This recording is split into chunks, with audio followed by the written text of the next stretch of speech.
What's up, y'all? It's Coach Monk here.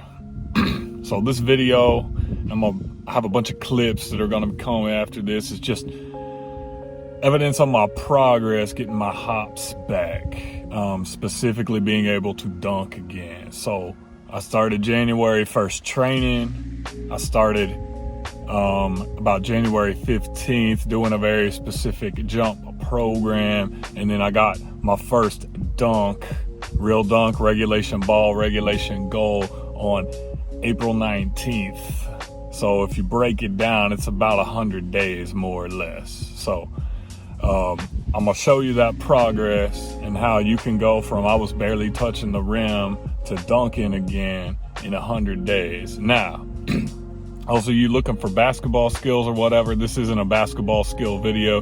This isn't skill work. This is purely stuff I did to get hops back and be able to dunk again, you know. So there's very specific vertical jump training that went into this, but also you can have a high vertical and not be able to dunk. It's a skill as well. So if you want my basketball skill videos, hit up some of my other videos on my channel. I got tons of skill videos that I'm putting together there. You can check those out.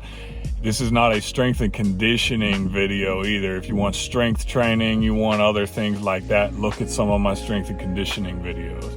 All this is here's some of the evidence, here's the progress, and then at the end I'll give you a little clip about some tips and tricks I did to get myself there in 100 days. So again, and I'll show you in the videos in January, going through it, how I'm barely getting rim, and then now here we are mid-April, I'm dunking again, and I'm gonna keep grinding at it and get the hops back up. But the point being, I'm about to turn 35 years old. If I can get on this, I got a full-time job. Actually, I got a full-time job and a couple of part-time jobs, and I got kids, and I'm married. If I can get on that and do that, some of you youngsters that don't got any responsibilities, man, you can get on this. All you got to do is grind it out and be consistent with it, and good things will happen. And that is a corollary for anything you're going to do in your life, man. Be consistent and be focused and be intense, and good things are going to happen for you. All right, check the rest of this out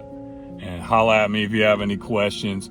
Like it and share it if it was helpful to you and you know someone who could benefit. Peace.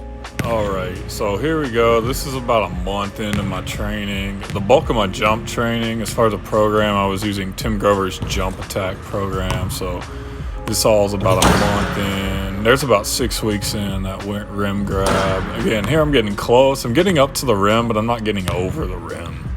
Again, no explosion or extension there. Getting rim level, but again, the explosion, the extension's just not there. This was about 6-7 weeks in with that two-handed grab. And then here, I was pretty tired on these and I wasn't super loose. But again, as you'll see, actually the first time I got the ball over the rim was there. I tried a little one-leg glide, but just don't have it. It's actually the first dunk I did. That was with a small ball. And that's just good work. So good work, anything that's just going to train. So here we have some low rim work. I didn't have a goal. This was before I had a goal installed. My kids are watching, so just did anything I could to get a little work, get those muscles firing the way they should. This was all during quarantine, so finally get my goal delivered, a little early birthday present to myself. So I'm working on some low rim here, and this is probably close to 100 days into the jump training, and this is the day before I get my first dunk, like actual dunk on a 10-foot goal. So yeah, again, low rim work. This is about 9 foot. Just working on different angles, getting the muscles used to jumping. Again, here, more work on the low rim. And again, low rim work, really good just to get things firing, get different range of motion, and getting yourself smooth and used to going up with or without a ball. So a little windmill there, a little 360. So 360 is actually easier for me than a reverse. More low rim, little East Bay over the head, little East Bay there, and then a little split behind the head action here. Now this next one coming up, this was actually my third dunk, but it's the first one I got on film. So I hit a couple before I said, hey, wife, film this. So she got it. I wasn't expecting to catch this lob, but I did.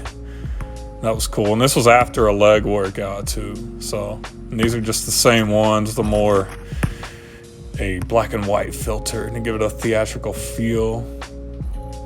Then here's one from a few days ago. Again, easy, and I did that off no warm-up. All right, so see my kids' pool right there. So as you can see, some evidence, the progression of things that I went to. So I want to give you just kind of a few tips and tricks to help get yourself there. So first thing is strength training. That's one thing, man. Strength train. Again, one of the big reasons why I was able to make that progression in 90 days, 100 days, is because I have a good base in strength training. So look at it this way. I'm almost 35 years old. I've been strength training since I was 15. So you look at, and consistently, pretty every day, 4 or 5 days a week for the last 20 years. So I have a good base in the strength training, right? So strength training is going to keep you strong across your body.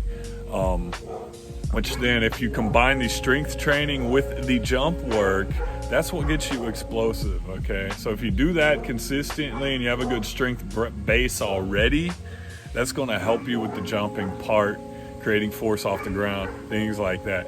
If you aren't doing strength training and you're just jumping, incorporate some strength training. And there are a lot of guys you can check out that they'll let you know, like, hey, they started incorporating strength training and their bounce went up. So you younger guys, if you're 14, 15, 16-year-old, your body is still developing, right?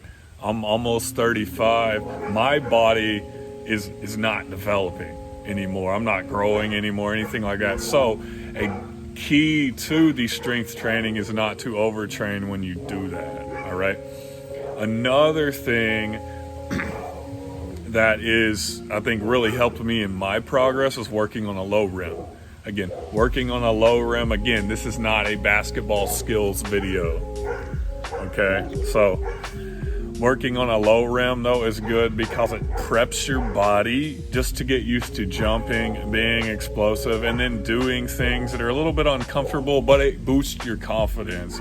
As you saw in the video earlier, I did some work on the low rim, and then the next day I caught my first dunk on the high rim. So that is some stuff you can do. Work on the low rim if you have access to that. If you don't have access to a low rim, there are other things you can do. Again, doing plyometrics, finding things to jump over are a good replacement to that. The third thing is be consistent. Have to be consistent when you're doing this. If you do a little bit and then you take 3 weeks off and then try to jump back on it, you're going to be losing a lot of ground.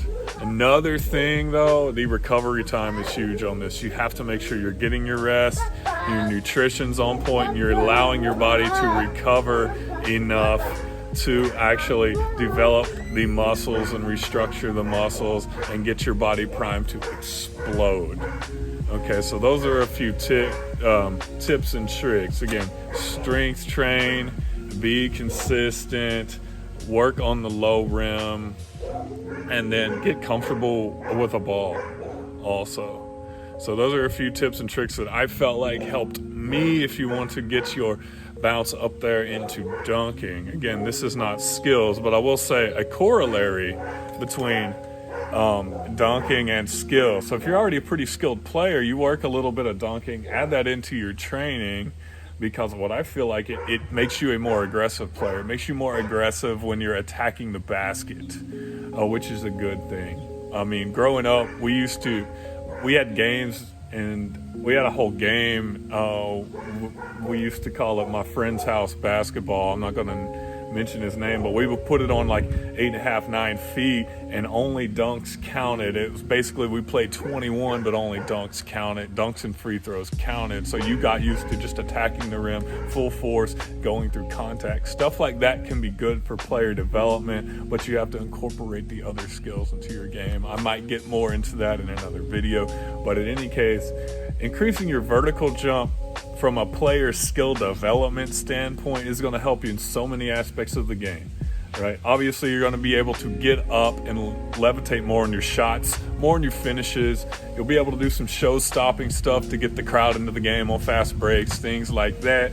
But also getting rebounds, getting to loose balls. You'll notice you're able to get to those quickly, more effectively. You're going to notice your first step's going to be a lot better off of offensive moves, and you're going to notice your lateral movement defensively is a lot better. Those are just a few of the carryovers. So some of y'all will be like, well, you might not necessarily need to be working on dunking, but doing vertical jump training from a skill development standpoint is going to just add a level to your game you didn't know was there. So do some consistent work at that. It's going to make you a better player.